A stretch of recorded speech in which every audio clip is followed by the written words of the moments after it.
Shalom sahabat-sahabatku.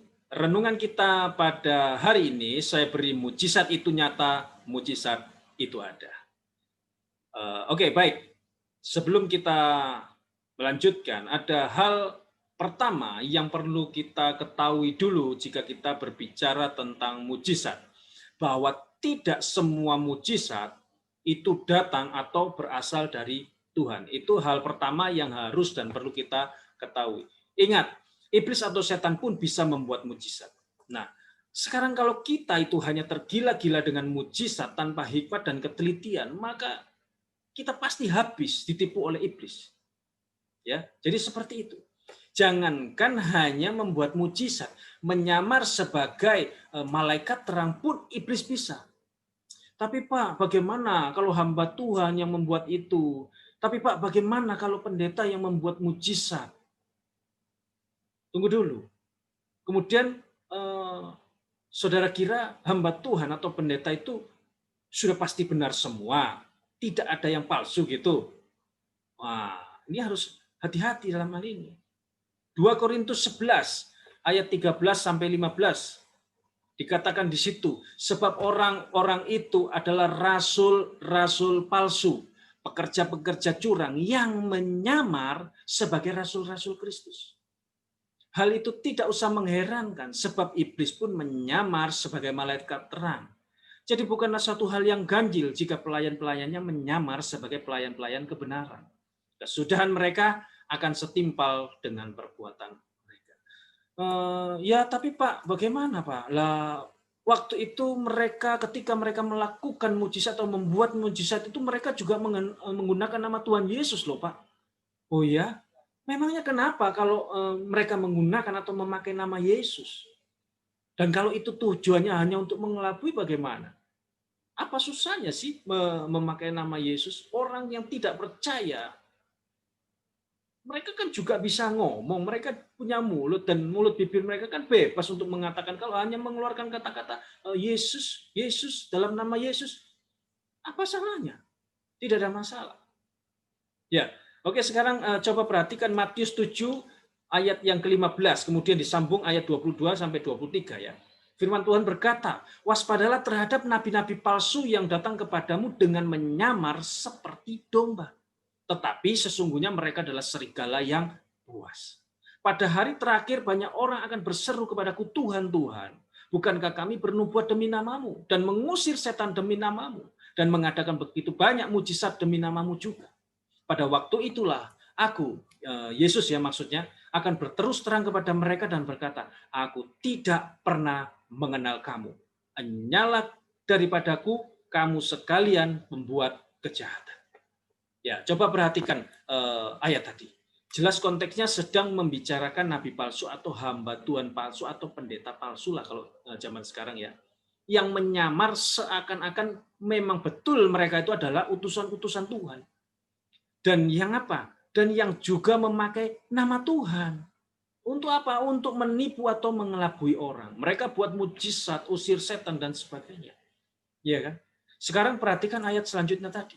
Di mana Tuhan Yesus sendiri yang ngomong, aku tidak pernah mengenal kamu.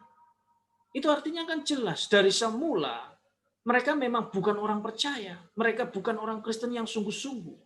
Kalau mereka memang orang percaya, mereka adalah orang Kristen sungguh-sungguh, pasti Tuhan Yesus tidak akan berbicara seperti itu. Tuhan Yesus pasti ngomong seperti ini. Aku dulu yang pernah mengenal kamu, sekarang tidak pernah mengenal kamu lagi. Nah, mungkin akan jadi seperti itu. Tapi ini enggak. Tuhan Yesus langsung ngomong, aku tidak pernah mengenal kamu. Jadi jelas mereka itu bukan orang Kristen, bukan orang percaya. Ya, dan karenanya Tuhan Yesus pun mengusir mereka. Tak hanya stop sampai di situ saja. Yesus pun mengatakan bahwa mereka adalah pembuat kejahatan. Ya masa loh kalau mereka itu memang sungguh-sungguh utusan Tuhan atau orang yang benar-benar dipakai oleh Tuhan kemudian terus ditendang oleh Tuhan sendiri itu kan nonsens, nggak masuk akal lah, ya kan? Jelas nggak mungkin. Ya jadi untuk itu sahabat-sahabatku semua kita itu harus berhati-hati, berhati-hatilah atau minimal jangan buru-buru percaya dengan seadanya mujizat. Pastikan dulu, teliti dahulu. Ya memang ini apa ya sebuah pengorbanan lah, tapi kan demi kebaikan juga. Daripada kita tertipu oleh iblis. Kita pastikan dulu, kita teliti dulu dari segala aspek si pembuat mujizat. Mulai dari kehidupannya, ajaran-ajaran, seluruh ajaran ya maksud saya, seluruh ajarannya, jangan sebagian, kalau sebagian nggak bisa. Nah, adakah sudah sesuai dengan kebenaran firman Tuhan? Nah, ini harus kita cross-check semua. Nah, minimal kalau hal-hal ini sudah kita lakukan, kita sudah sedikit banyak meneliti, kita tidak akan mudah tertipu atau dikelabui oleh pekerjaan iblis. Ya, jadi menurut saya justru baiknya kita itu perbanyak saja doa secara pribadi dengan Tuhan. Perbanyak lagi belajar firman Tuhan. Dan yang terpenting apa? Perbaiki dengan sebaik-baiknya hubungan kita dengan Tuhan Yesus. Bereskan semua dosa-dosa kita dengan memohon pengampunan. Yesaya 59 ayat 2 berkata, tetapi yang merupakan pemisah antara kamu dan Allahmu ialah segala kejahatan. Dan yang membuat dia menyembunyikan diri terhadap kamu sehingga dia tidak mendengar ialah segala dosa. Jadi jelas ya, segala kejahatan, segala dosa itu bisa menjadikan hubungan kita dengan Tuhan itu retak. Menjadikan satu pemisah antara kita dengan Tuhan. Jadi ini penting untuk kita laksanakan. Memang Tuhan itu bisa memakai siapa saja sebagai alatnya. Namun perlu diingat, kalau Tuhan juga bisa tidak memakai apa-apa, tidak memakai siapa-siapa, kalau dia menghendaki mujizat terjadi, pasti terjadi. Dan terlalu banyak Alkitab mencatat hal itu. Di mana ketika Tuhan Yesus membuat mujizat, dia tidak menggunakan apa-apa, dia tidak menggunakan siapa-siapa. Ya, jadi jelas. Yang pertama, banyak doa. Kemudian banyak belajar firman Tuhan. Baca Alkitab. Pelajari Alkitab pelan-pelan. Maka tidak ada yang mustahil bagi Allah, tidak ada mustahil bagi orang percaya. Mujizat itu ada, mujizat itu nyata. Dan tidak selalu bergantung kepada apapun dan kepada siapapun.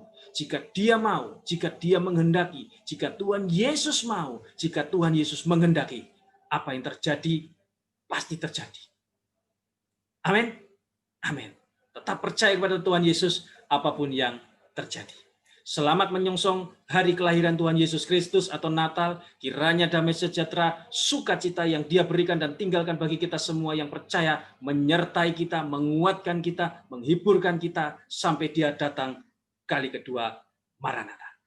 Tuhan Yesus memberkati. Shalom.